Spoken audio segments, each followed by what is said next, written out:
Boruto 2 Blue Vortex Chapter 2 picks up where Boruto Chapter 1 ended, which is Boruto facing off against Code, standing between him and Sarada, making sure she's safe. Now, essentially, Code is like, wow, I can't believe you just showed up. I should have done this a long time ago. And Boruto's like, take your claw grime and get out of here, or else I'll kill you. And then Code is basically like, you're bluffing, right? The last time I saw you, you were pissing your pants at how scared you were to face me. Now you think that you can threaten me? Yeah, right.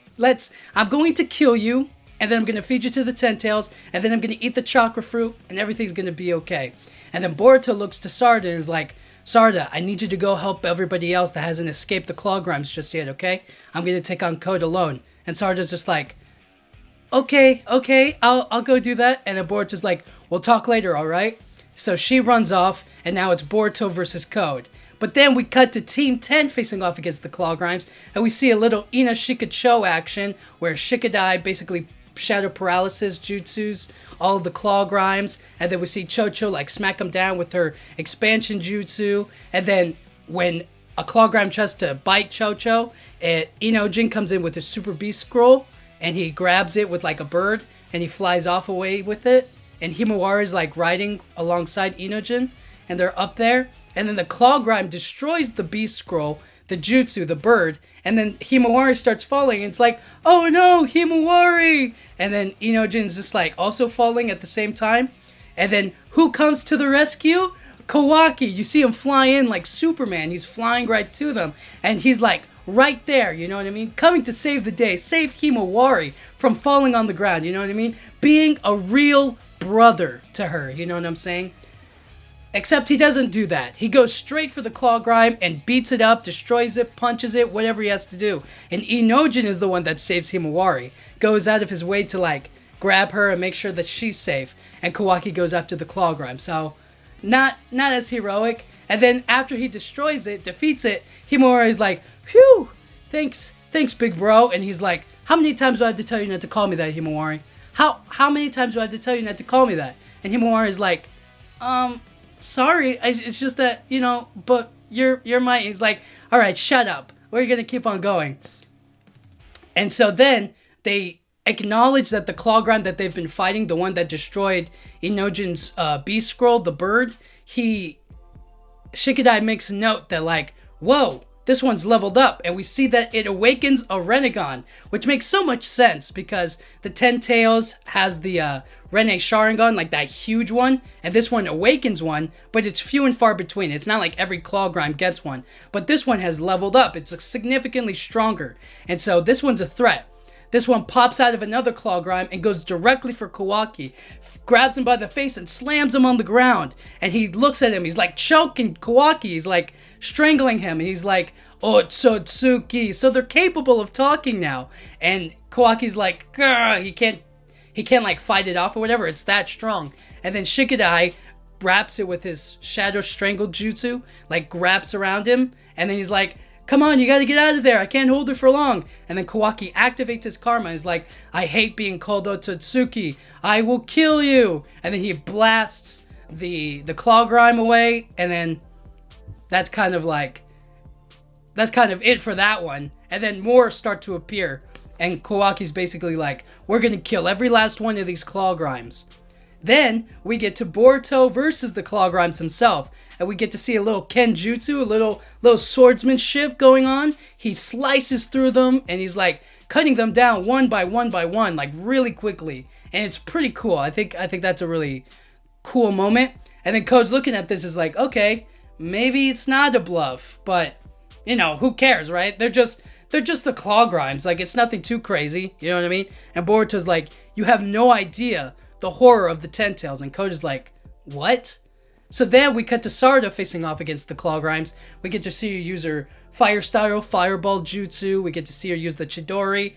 And then other shinobi are looking at her and they're like, wow, are you really a Genin? And then she's like, turns around and faces them. And she's like, what does it matter what my rank is? You know what I mean? And after her conversation with Shikamaru about her being a Genin, not being able to be Hokage, that's kind of where she like takes the time to turn around and face the guy talking to her. She's like, what does it matter what my rank is? Like, you know what I mean? It doesn't matter that I'm a Genin. I just saved everybody, you know what I mean? And in that conversation, in that basic, like, turn around and talk to him and basically, like, just be like, what does it matter if I'm a Genin? A Clawgrime jumps at Sarda, and the guy that was talking to her, the other shinobi, goes like, Uchiha, look out! He steps in between them, and he, like, faces off against it, and it bites him. He's like, what the? And the shinobi's name's Soegi, and he starts transforming into a tree. And everybody's like, what the? He's like, no! And he transforms into a tree. And then Sarda's like, what the heck just happened? He's a tree now. And then Code starts talking to Boruto, and he's basically telling him, the Clawgrimes are basically designed to eat anything, to bite anything and everything until they come across an Otsutsuki. And in that case, they'll turn into a divine tree, and then when they turn into a divine tree, they'll bear a chakra fruit, sucking all of the life and chakra from this planet, and then I'll be able to eat it and become an Otsutsuki myself. So it doesn't really matter, like, how bad you things are going to get, because that's kind of what I want. That's the direction I'm headed towards, and it doesn't scare me. Like, you're not going to be able to convince me that, like, oh no, the world is going to come to an end. Like, no, that's kind of what I want. And then Boruto looks at him and he's like, I guess there's no cure for idiocy, huh? And he starts charging up what looks to be a Rasengan, and Code's looking at him and like, oh wow, a Rasengan, how original. And then Boruto starts walking towards him, and he says, Rasengan Uzuhiko. And it's essentially a new rendition of the Rasengan Jutsu. And that's where the chapter ends. And I have to say, this was an action-packed chapter. There was so many fights going on. It was Sarda versus the Clawgrimes, and Boruto versus the Clawgrimes, and Team 10, Kawaki. And there was so many times where, like, we got to see just a little glimpse of, like, them fighting. Get to see them all working together as a team, or facing a conflict in the village.